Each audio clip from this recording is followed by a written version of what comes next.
Alright, let's see what's going on with red KAYN, because we have already covered the blue KAYN on this channel.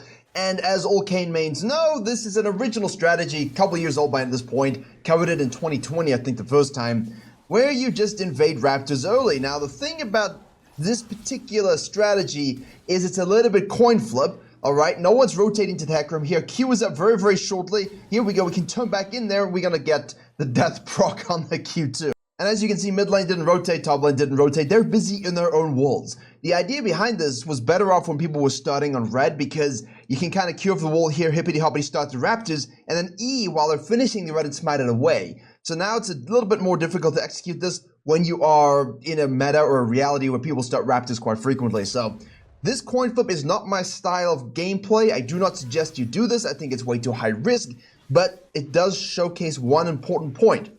One, you get form faster. Orbs are always good. Don't int for them, but you know, orbs are always good. Two, KAYN is a lot stronger level 1 than people think, especially if you get a double proc on that Q. And 3, if you smited those raptors, even better, right? Because he denies him 2, you get 2, and you bounce. Now, in this particular situation, this is high risk, low early farm jungling. We'll get into that in a second. Kalista is pushed up mid lane. The Soraka is pushed up mid lane. Poppy into the wall there. Q proc, kill. Kai'Sa says thank you. What we're looking at here is a completely different style of KAYN. And that's why I like this one. Not this replay, not this style. This is why I like these kinds of games as an educational tool, because I'm not a fan of cheesing, obviously, and I think there's a lot of risk involved in these things. But if you can execute it well, intelligently, and kind of understand where to push the pressure points on the enemy jungler, then you're going to have a lot more success. As you can see here now, the Hecarim knows straight up that you have, in fact, passed down this way. We know the Hecarim could be collapsing in on us on the red here.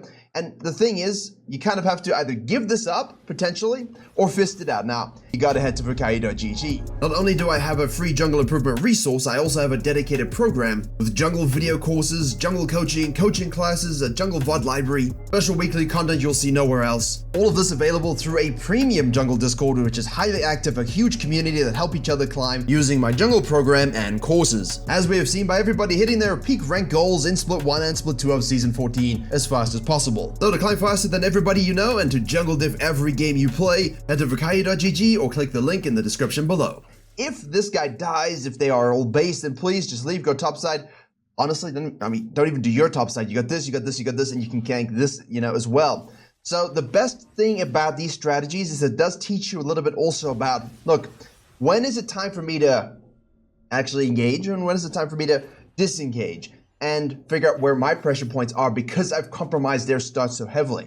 And you'll find that when you are good at this stuff, junglers who are against you don't really know how to handle it or focus it or actually thrive, because they're throwing such a curveball, they don't know how to path, and you have that advantage as well. Regardless, the point of this is so that KAYN can get formed quickly, that we can have lane impact, and we have the Kali going in here. Nice rotation, Q into the death. So this is now a 2-1-1 KAYN with 16 CS on 420. We're going to thin this wave out a little bit here. If you wanted to be a little bit, yeah, you could do this too. He has TP though. So Hecarim decides, look, let me clear. And honestly, the Hecarim makes a mistake. He should have just cleared straight up. And that's how you beat this kind of stuff, right? Okay, can't match the cheese, can't match the ganks, can't match the rotation right now, but maybe, I can do something else. And usually for clearing and controlling your jungle, this is step 1. So, cheese invade, we die, but we get blood. Cool. Go bot lane, get a gank after doing 1 camp because it was gankable. Cool. Cut up, defend our red in case Hecarim shows up. Alright. Hecarim doesn't show up. Alright, let's go take the scuttle crab outside in first, right? Now, if Hecarim shows down, take a shit. If Hecarim shows up, and this is ungankable, fall back to your quadrant. But in this case, it was gankable, gank, and now fall back to this.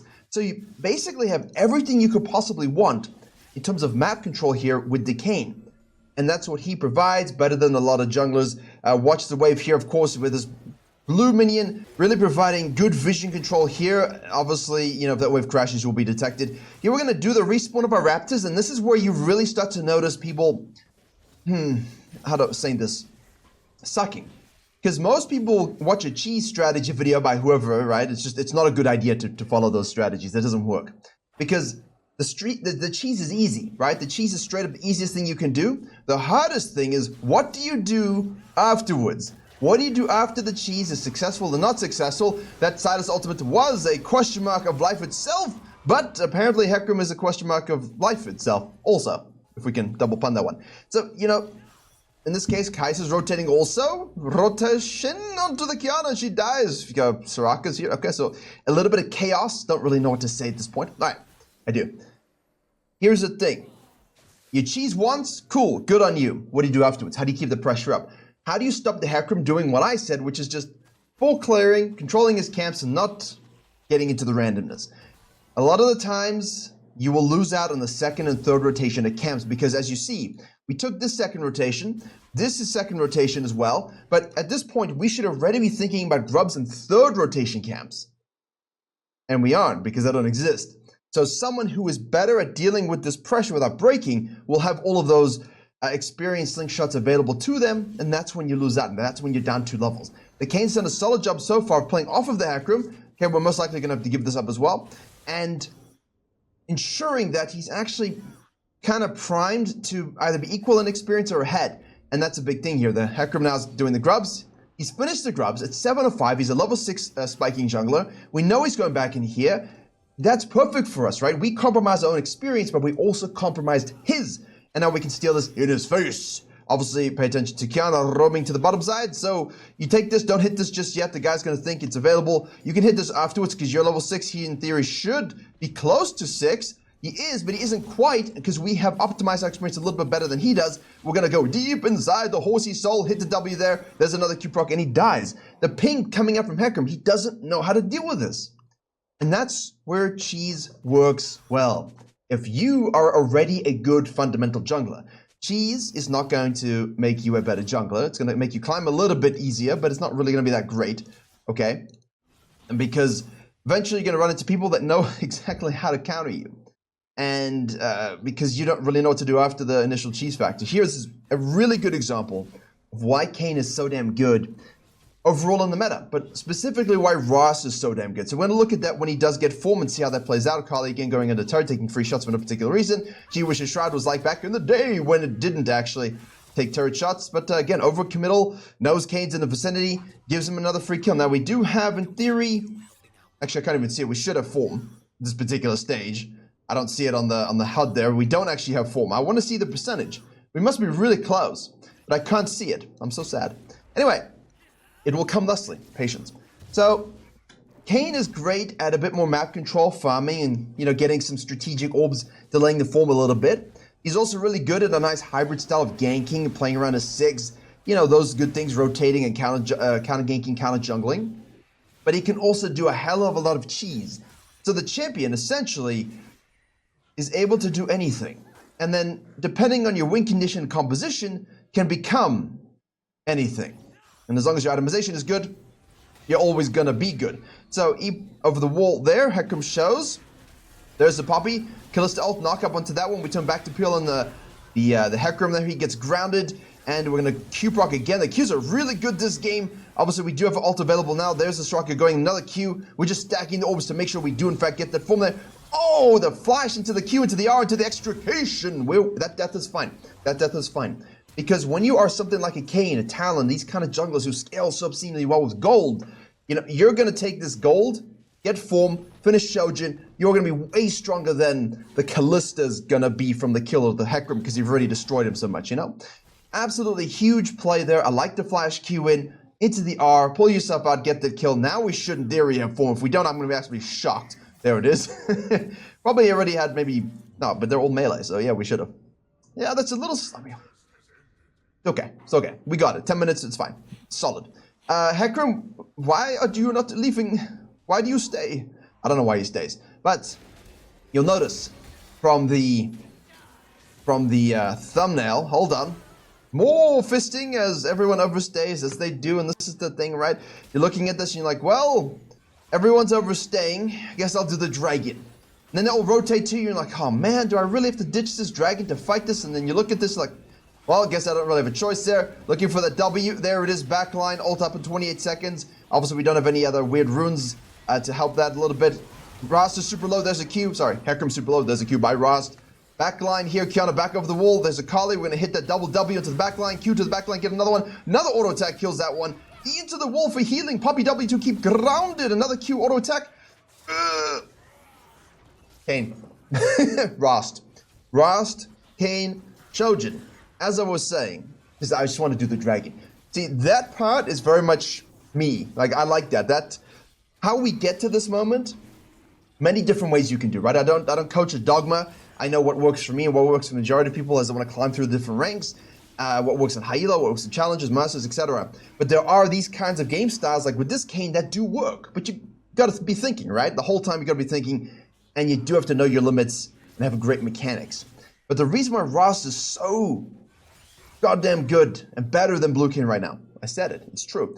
Because who's killing you in this particular form? Nobody. And as I was talking about before we got rudely interrupted by that dragon fight, although that was a pleasant surprise, like,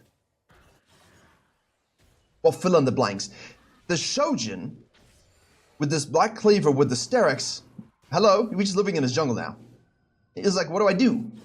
What do you do as a Hecarim when you can straight up be CC'd and ulted and there's actually a champion that can kind of stick with you? Nothing. Nothing. It's horrible. And that's why we like to apply that pressure to those kinds of junglers. So, Shojin.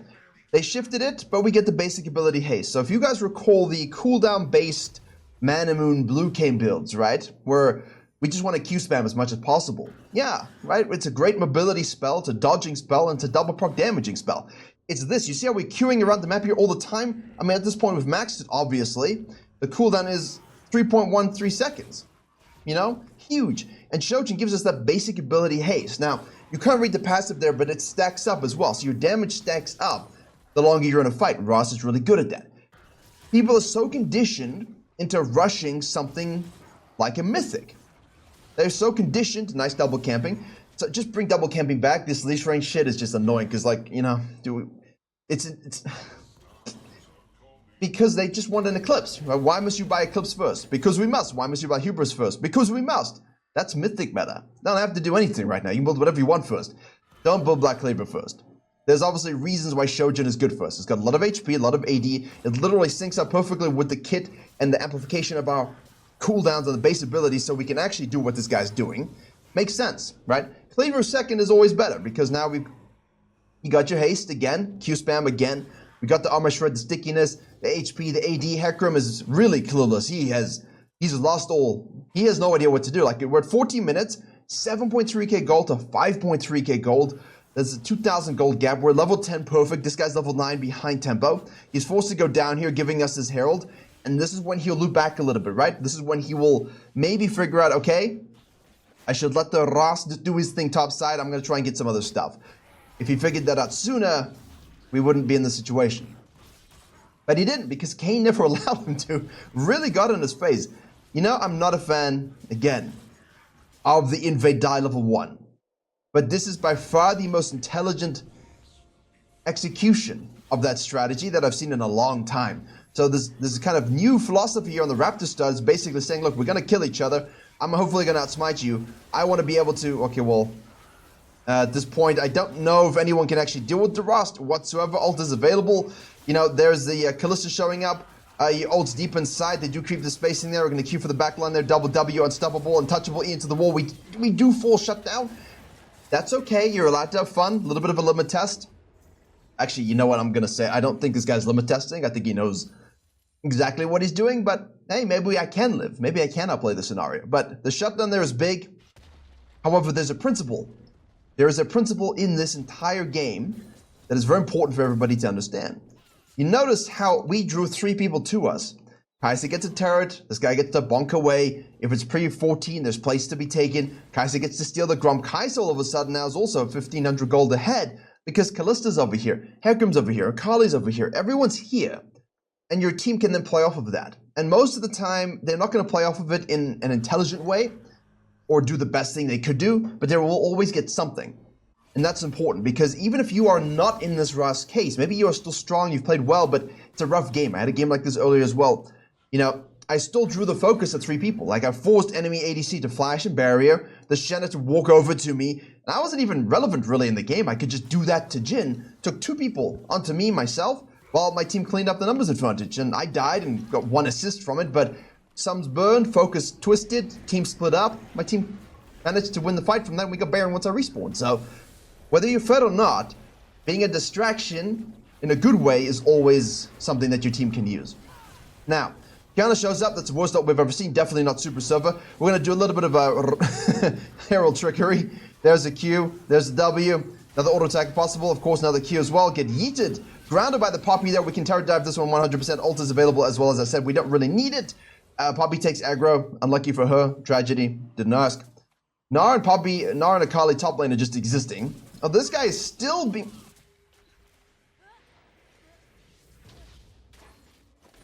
No, just... I don't know what Akali is. She is playing badly, but I don't know what the champion is sometimes.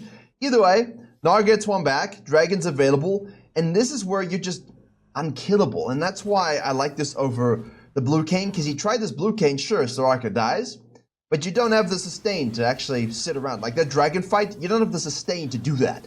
You know, you're going to blow your load and then be CC'd, and invariably, you can't stick around that long. Ross can just infinitely stay and sustain and cool down with the Shojin. The Shred here, you know, it doesn't give us any of the passive anymore, which sucks. We would love to see extra damage there, or extra something. Just tell me what we get here. Gives you everything you need. And then obviously, yes, you can go into your Death's Dances and your Movement Mortises. But why, when you get such a big-ass lead, go Shojin. I'm used to it being like a third item. Go Sterax. Always Sterax third.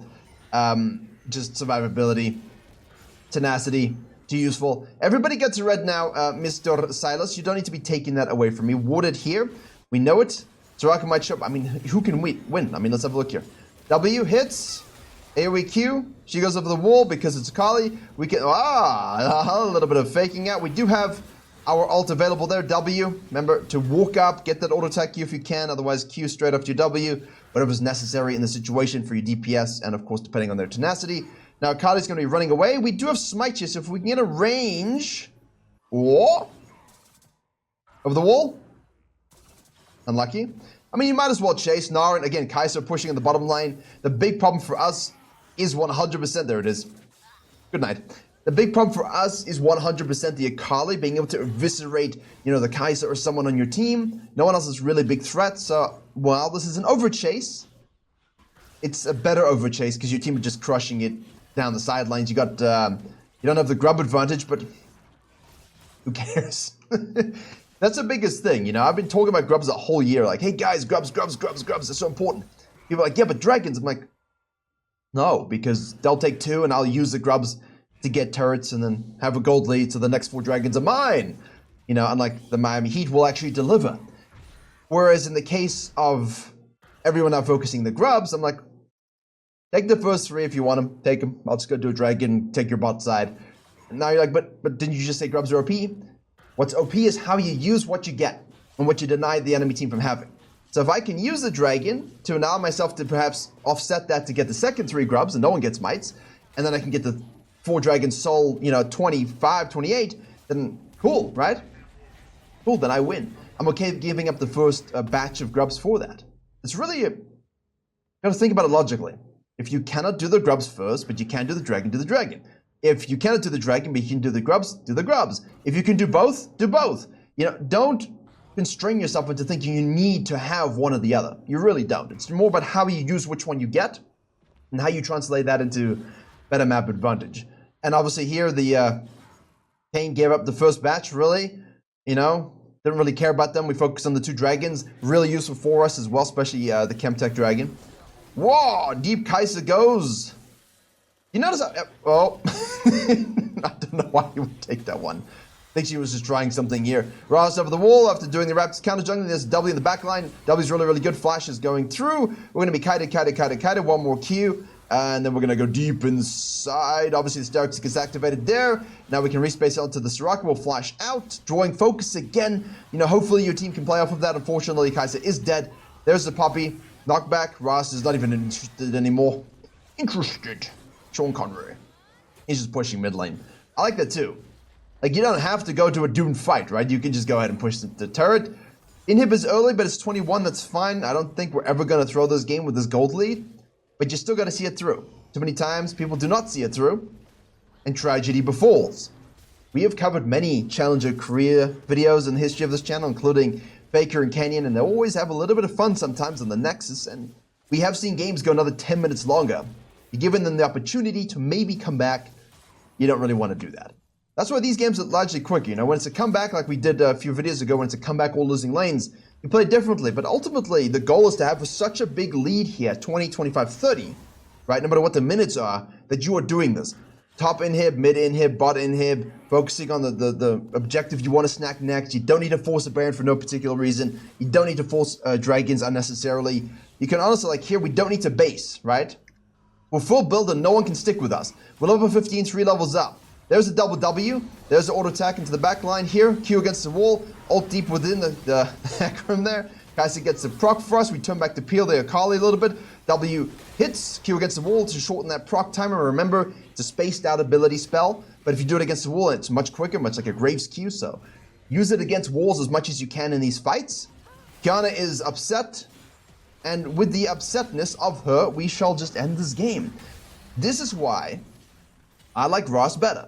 And really, this game was straight up in the balance overall, but in control for us at that dragon fight. But this is what wins it, right? Okay, they're gonna win.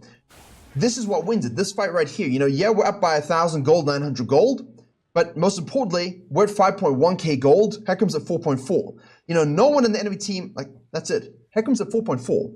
No one else on his team is at 4,000 at all, right? So Hecarim's the most fit member on his team. And then you're saying to me, well, really? Well, how can Hecarim climb and carry? By not engaging with the Rost right now. Because the Silas is 4,000 gold and the Kai'Sa at 4,000 gold. But there's only 900 gold lead because Akali's got a decent lead over the Gnar. So what Hecarim had to do here, is not coin flip this. Control your camps a few more times. Perhaps give up the first dragon, give up the first grabs, doesn't really matter. And try and make sure that your gold lead is as close to 5k as possible. Don't 5v5 right now. Don't 4v4. You don't win, right? Try and keep your lead as Hecarim here, and then pick a different lane to kind of snowball. Maybe the Akali, we snowball her a little harder. We play away from the KAYN. But when you are Rost, 10 minutes, and you play the fight like he does here, this was just really, really well done. Across the board, close mechanics, spam spells, mobility, double Ws, Q backline, the auto attack for the next one, popping around it. Again, another Q auto attack. Like we're weaving, and it's beautifully done. This is what bakes. It bakes the cookies of victory, but also breaks the backs of the enemy team. Because now what? You know, we went from a 900 gold lead to 3,500 gold lead. So huge swing for us, and that's why you snowball. So you're always looking for this moment. And while Blue KAYN does good things, Rost at this point, with this lead, beast.